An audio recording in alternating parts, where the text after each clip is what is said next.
Water is fundamental to all known forms of life, playing an indispensable role in biological processes.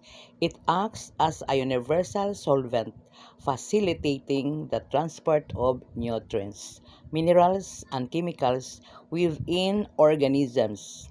Beyond its biological importance, water shapes our planet's climate and ecosystem, providing habitats to countless species and driving weather patterns. Access to clean water is a basic human right, essential for health, sanitation, agriculture, and economic development.